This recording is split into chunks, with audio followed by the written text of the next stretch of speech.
Chi, be me. 28 Femanon work a comfy but soul-crushing remote job in marketing Chihuahua Live. Live alone in a generic apartment that I've tried to make homey, with an obscene amount of throw pillows and houseplants I forget to water. My social life consists of a rotating cast of 3 girlfriends, brunch, and the occasional awkward hinge date. No. Not a supermodel. A solid 6. 5'10", maybe a 7 on a good day with perfect lighting and a full face of makeup. My personality is a mix of niche internet humor, anxiety, and a genuine love for trashy reality TV. Basically, I'm the human equivalent of a beige couch. Not exciting. Gee, for years, my dating life has been a barren wasteland. I'd get matches on the apps, sure, but they'd either be looking for a quick hookup, emotionally unavailable, or just weird. One guy spent our entire day talking about his crypto portfolio. Another one showed me a picture of his mom and said, I looked just like her. Hard pass, sure. I've been on more first dates than I can count, but I haven't had a real butterflies in your stomach connection in years. My girlfriends and I would have our ritualistic post-date debriefs over brunch. We'd complain about the lack of good men out there. GT. They're all either taken, gay, or emotionally stunted, my friend Chloe would say, swirling her mimosa. And the ones who are single are just looking for a bang maid, Maya would add, stabbing her avocado toast with unnecessary force. We'd all nod in agreement. A chorus of disgruntled feminons. Gee, it was a comforting echo chamber, a place where we could all be the victims of the cruel, unforgiving dating world. It was never our fault, of course. It was always the men. They were the problem, but lately, I've started to notice a shift. It's not just that the men are bad at dating. It's that they're not dating at all. Gee, they're not chasing. They're not pursuing. They're not even trying it, like they've all collectively decided to opt out of the game.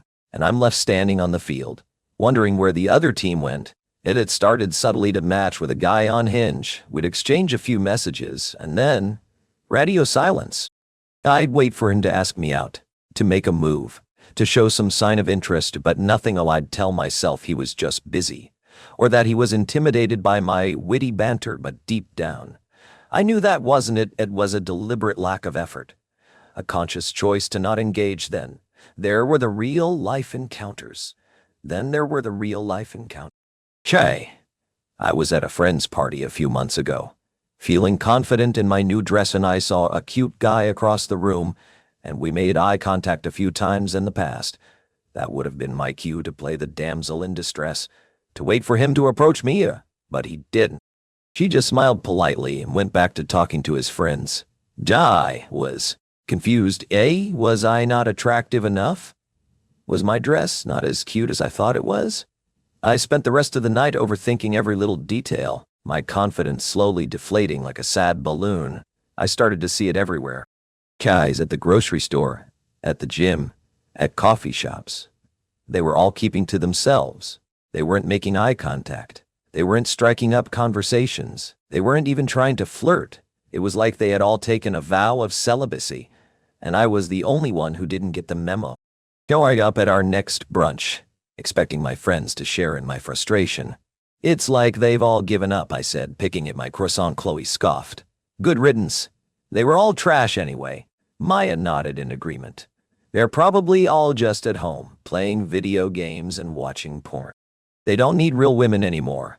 I wanted to agree with them, to join in their chorus of man-hating. But something felt different this time. It wasn't just about the men being trash. It was something deeper, something more unsettling. I decided to do some research. I went down a rabbit hole of Reddit threads, YouTube videos, and online articles, all with the same theme.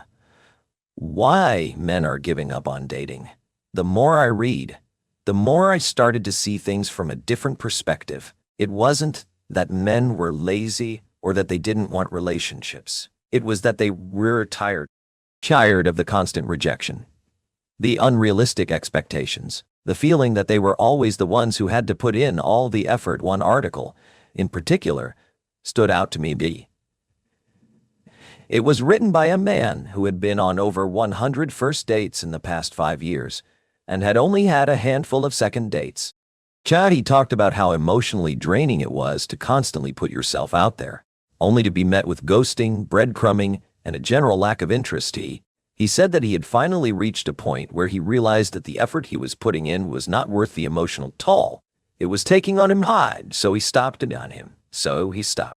He stopped chasing, he stopped pursuing, and he started focusing on himself. He started going to the gym. He started a new hobby. He started spending more time with his friends, and for the first time in years, he was happy. I read that article, and something clicked. I thought about all the times I had been on a date and had been completely disengaged. I'd be thinking about work, or what I was going to watch on Netflix later, or a million other things that had nothing to do with the person sitting across from me. I wasn't really giving these men a chance. I was just going through the motions, and then I'd be surprised when they didn't ask me out on a second date. I thought about all the times I had complained to my friends about how men never put in any effort, but what effort was I putting in? I was expecting them to do all the work, to plan the dates, to initiate the conversations, to carry the emotional weight of the relationship, and I wasn't giving them anything in return.